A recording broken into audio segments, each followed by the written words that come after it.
He thought he was saving the dog. The cage was rusted through at the bottom latch, and Daniel Holt had to kick it twice before the metal gave. It was the kind of November evening that comes at you sideways in Nova Scotia. Not just cold, but mean, the wind off the Atlantic carrying sleet that stung the back of your neck no matter which way you turned. He hadn't planned to be in the alley behind the Dartmouth superstore. He hadn't planned much of anything in the 14 months since Claire died, but there was a dog in that cage. A yellow Labrador, maybe 8 months old, ribs showing through a coat that had gone dull from whatever it had been eating, or not eating. The dog didn't bark when Daniel got the cage open. It pressed itself flat against the back corner and watched him with eyes that were too old for its face. Daniel recognized that look. He'd seen it in men coming off third deployment. He'd seen it in the mirror, unzipped his jacket without thinking and tucked the dog against his chest, one hand cupped under its haunches, the other pressed flat across its back. The dog went rigid for exactly 4 seconds. Then something let go, not all at once, but like a slow exhale, and the animal dropped its head against Daniel's collarbone and shivered. Daniel stood there in the sleet for a moment, holding a half-starved dog he had no name for, in a city he'd only moved to because Claire had always wanted to see the ocean. He told himself it was temporary. The house on Windmill Road was too big for one person. Daniel knew this, the way he knew the sound the third stair made at 2 in the morning, or the way the bathroom light flickered for 3 seconds before it caught. Claire had picked the house. She'd said the bones were good. He knocked on the walls the way she knocked on everything. Test it, feel it, trust your hands. He'd been overseas for most of the renovation. He'd come home to a house that smelled like fresh paint and her, and now it only smelled like the first, and he moved through it at the edges, the way you move through a room where someone is sleeping. He set the dog down on the kitchen floor and found a mixing bowl and filled it with water. The dog drank for a long time. Daniel had no dog food. He had very little of most things. He opened the fridge. 2 eggs, half a block of cheddar, a takeout container he wasn't sure about, and settled on plain boiled rice with some shredded chicken from a can. He put the bowl on the floor, and the dog looked at it, and then looked at him, and then looked at the bowl again. "It's not fancy," Daniel said. The dog ate.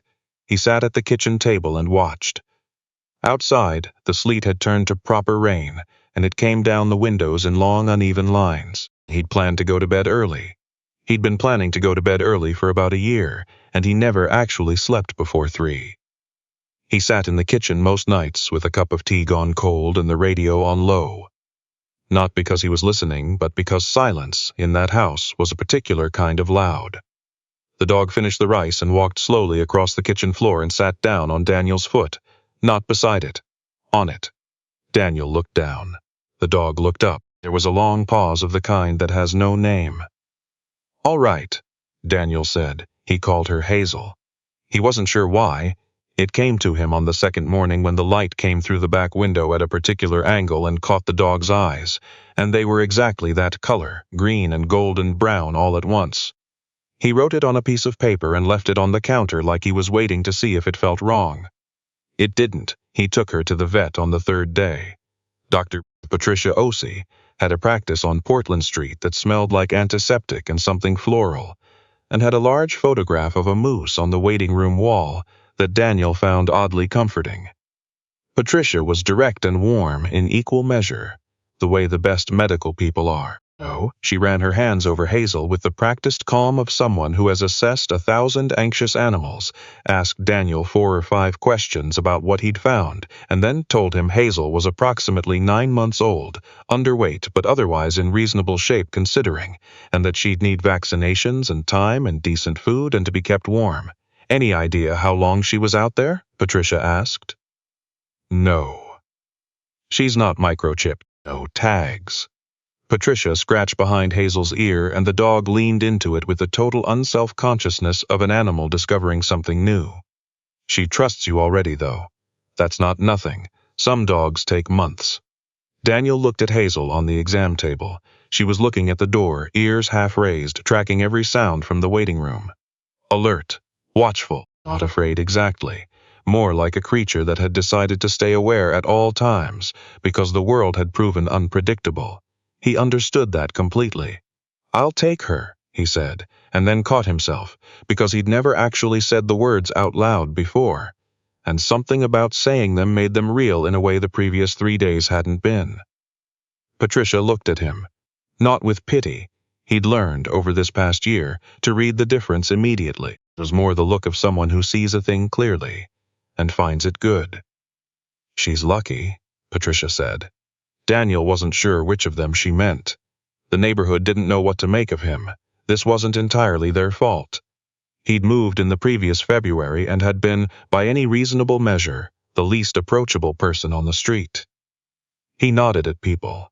He accepted packages for neighbors who weren't home and left them on their porches without notes. He kept the driveway clear of snow when it fell and the lawn mowed when it was warm, and otherwise gave the house on Windmill Road the energy of a place that was politely but firmly closed.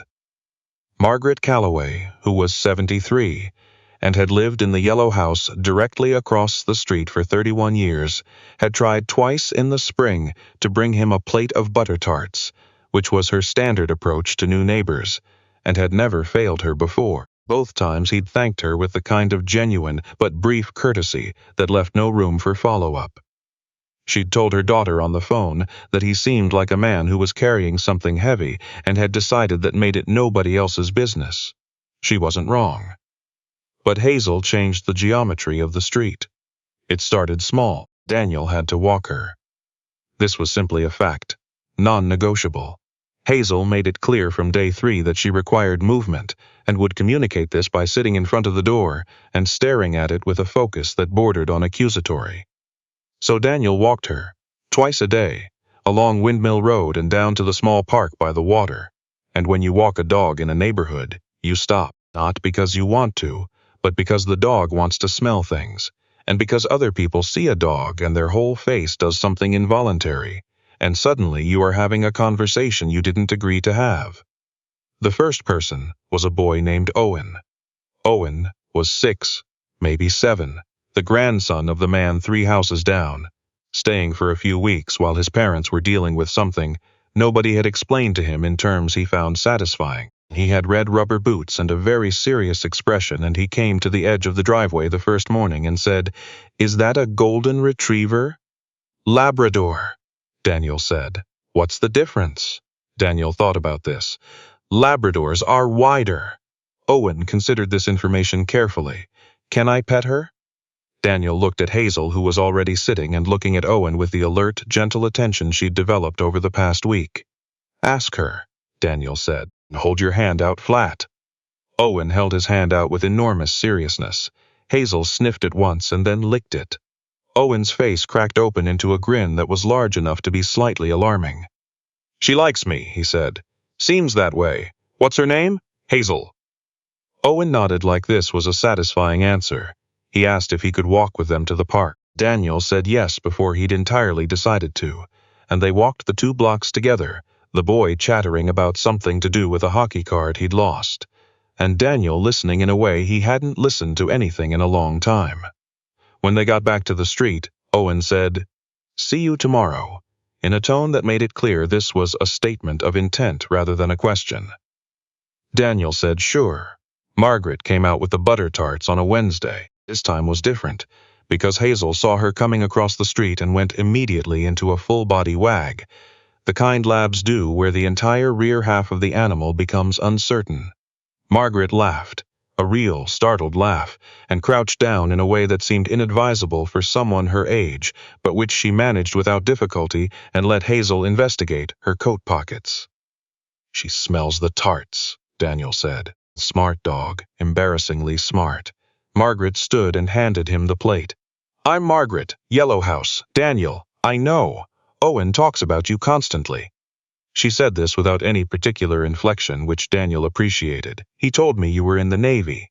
Daniel paused. He'd mentioned it once, in passing, to Owen's grandfather Tom, and hadn't expected it to circulate. "A long time ago," he said. Margaret looked at him with the directness of a woman who has lived long enough to know that indirectness wastes time. "My husband was RCMP. Retired. He died 6 years ago." She said it simply, as a fact that had been integrated rather than one that was still raw. I'm not trying to compare, she added. I just wanted you to know I understand. Something about what it looks like when a house gets very quiet. Daniel stood on his driveway with a plate of butter tarts, and a dog leaning against his leg, and a 73-year-old woman looking at him with clear eyes. And he didn't say anything for a moment, because he didn't have anything to say, which was itself unusual. They're better warm, Margaret said, nodding at the plate. Microwave, 30 seconds. She went back across the street. Daniel looked down at Hazel, who looked up at him. Don't say anything, he said. The nights were still hard. This is the part that people don't understand, or maybe they do and they just don't talk about it. The way grief doesn't follow a schedule. 14 months out, and there were still nights when he woke at 2 in the morning with the particular clarity of a man who will not sleep again before dawn, the house very large and very quiet around him, and he'd lie there and run the inventory he'd learned to run. Where are you? What time is it? You are in Dartmouth. You are in the house on Windmill Road. Claire is gone. Hazel is here. Until the facts settled back into their proper weight. Heavy but manageable. What changed after Hazel was that he was no longer alone in the waking. She came off the foot of the bed the first time it happened. Silently, which surprised him, because she was not generally a quiet dog. And she walked up alongside him and put her chin on his chest. Not with any urgency. Just placed it there, warm and real, and breathed. She didn't try to fix anything. She just stayed. He lay there with one hand on her head, and the ceiling above him, and the rain on the window. And he thought about Claire, which he always did. He also thought about the alley behind the superstore and the rusted cage and the way the dog had pressed flat against the back corner and watched him. He thought about how sometimes you look at a living thing and you recognize something. Not the same wound, not the same story, but the same fundamental shape of it. The having been through something. He thought, I didn't rescue you. We rescued each other. Tom invited him for dinner in early December. Tom Arsenault was 68, retired from the provincial government, a man who cooked the way some people play chess. Thoughtfully, with patience, paying attention. He made a lamb stew that was the best thing Daniel had eaten in over a year. And they sat at the kitchen table while Owen sorted hockey cards in the next room, and made occasional loud announcements about the relative value of various players. Tom had served. Not military, but he'd been a corrections officer for 20 years before the government work, and there was a shared understanding in the room of what it meant to have done a thing for a long time that required you to compartmentalize, and what it cost over time. They didn't talk about it directly. They talked about the stew and about the Leafs in a mournful, resigned way that is particular to English-Canadian hockey fandom, and about Hazel, who had ingratiated herself to Tom completely by sitting politely near his chair and waiting. Owen wants a dog, Tom said. I know. He tells me. His mother is not enthusiastic. Tom refilled Daniel's glass. She's coming back for him after Christmas, month or so. Daniel had not let himself think about this. He was aware that Owen's visits to the park had become something he organized his days around. He was aware that Hazel heard the boy's voice from half a block away and stood up straighter.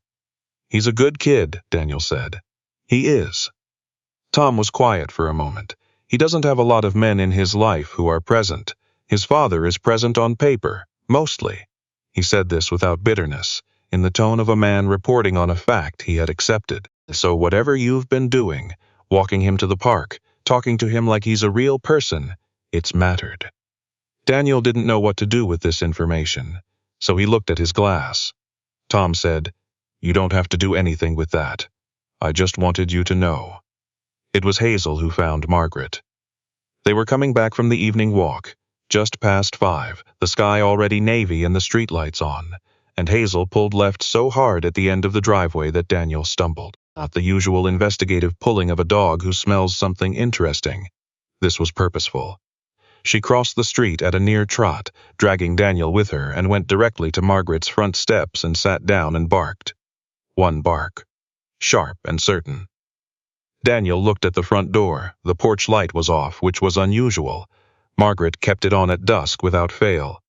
There was a light on inside, visible through the window, but dim. He knocked and waited, and nothing happened, and Hazel barked again, the same single note, and something in Daniel went into a different mode, the one that had been trained into him and never fully left. He tried the door. It was unlocked. Margaret was on the kitchen floor near the island. She was conscious, and she was trying to push herself up, and her face was tight with the effort and the pain of it. Now she slipped. The rug near the sink had folded under her foot, and she'd gone down, and she'd been there for somewhere between 20 minutes and an hour, not able to reach her phone, and the way she said, "Oh, thank God," when she saw Daniel was the most exhausted sound he had ever heard from her. He called 911 and stayed with her, and Hazel pressed herself against Margaret's side and stayed absolutely still, which was not in her nature, but which she seemed to understand was what was needed. Margaret kept one hand on the dog the whole time the ambulance was coming. It was a fracture, her left wrist, from the way she'd caught herself, and some bruising, and she was back home in less than 24 hours.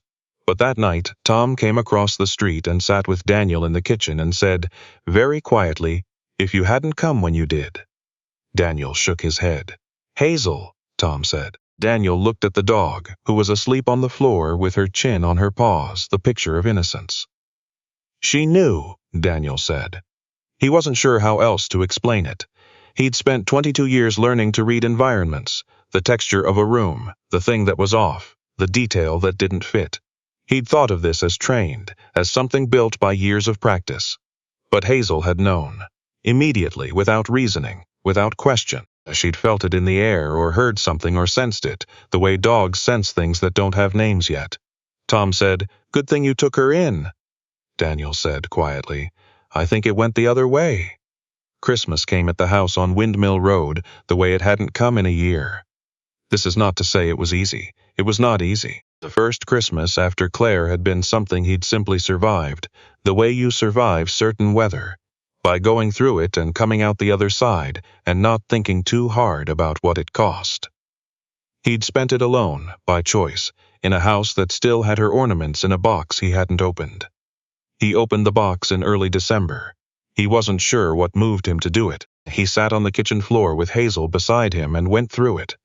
The glass bird she'd collected over 20 years of marriage, the wooden star that had been her grandmother's, the small brass bell that had hung on every tree they'd ever had together. He held each thing and let it be what it was. Not fine, not okay, but real, and different from being crushed by it, different in a way that was new. He put the tree up, nothing fancy. A 6-footer from the lot on Weiss Road, tilting slightly left, which was accurate to its history, because their trees had always tilted. Hazel investigated every branch with focused attention, sniffed the wooden star, and then sat back with the expression of a dog who has assessed a situation and found it acceptable. Margaret's daughter, Sandra, came up from Truro for the week to help with the wrist, and brought her 2 teenagers, who were politely horrified by Dartmouth in December until Hazel appeared, and then they were entirely occupied. Owen was still on the street. Christmas falling before his mother's return, and Tom cooked for 5 on Christmas Day. And Daniel carried over a pan of potatoes, because it was what he had that was worth bringing, and the dinner was loud in the way that houses get loud when they're being used properly. Margaret sat at the head of the table with her wrist in its brace, and her hair done and her best earrings on, and she said grace in the traditional Nova Scotian way, short and sincere, no flourishes. And Daniel sat at the table and Hazel sat under it with her head on Sandra's daughter's foot, and outside the snow came down on Windmill Road in the quiet, purposeful way that means it intends to stay. He thought about Claire. He thought, she would have liked this. The noise, the potatoes, the dog under the table. He thought, she would have liked them. Owen left on the 12th of January. His mother Renee arrived in a blue Subaru with 2 travel mugs and a podcast playing, and a competence about her that Daniel recognized. The competence of a person managing a situation solo and making it work. She was pleasant, direct, clearly loved her son, and had the slightly braced quality of someone expecting to have to defend a decision she'd already made.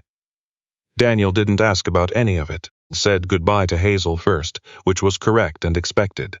He put his face against the side of her neck for a long time, and Hazel held still for it, her tail moving slowly, and then Owen stood up, and his eyes were bright, but he wasn't crying. He looked at Daniel. "I'm coming back in the summer," he said. "To see Grandpa, and Hazel, we'll be here," Daniel said. Owen nodded. He stuck out his hand. Daniel shook it. He stood on the porch and watched the blue Subaru back down the driveway and turn onto the street and go. And Hazel sat next to him and watched it too until it was out of sight. And then she turned and went back inside because it was cold and she had opinions about the cold. And after a moment, Daniel went in after her. The street was quiet.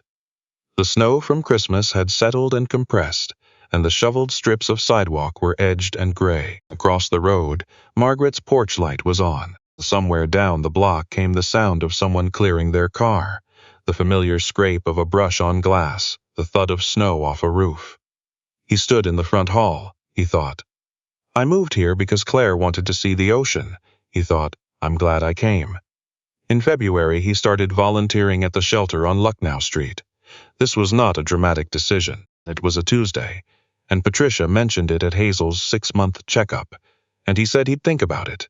And on Thursday he drove over and spoke to the coordinator, a young woman named Bria, who had the organized intensity of someone doing the work of 3 people on the budget of half a person. And he said he had some time and some experience with animals and could come in on mornings. She said that would be fine. He walked dogs, mostly the ones nobody else wanted to walk. The big ones, the nervous ones, the ones that had been there long enough that the shelter energy had gotten into them, and they pulled and shook and didn't know what to do with open space. He was good with them.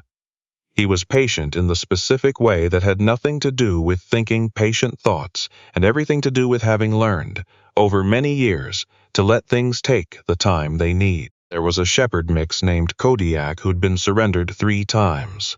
Big dog, dark, with the particular wariness of an animal that has learned that humans come and go.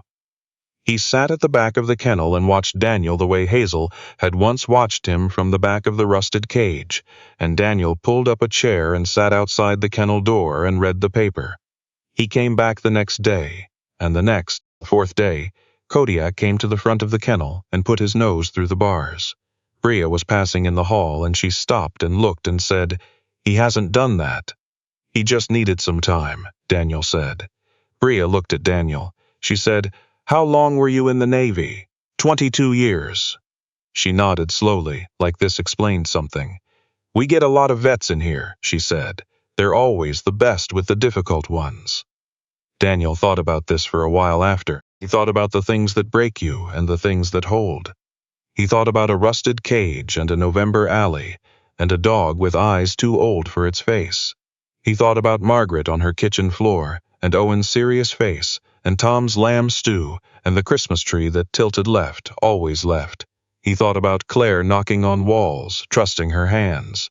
He thought, maybe this is what it means to survive something. Not to come out the other side of it unchanged, not to stop carrying what you carry, but to find that what you carry has a use, that the weight you've kept all this time was never just weight.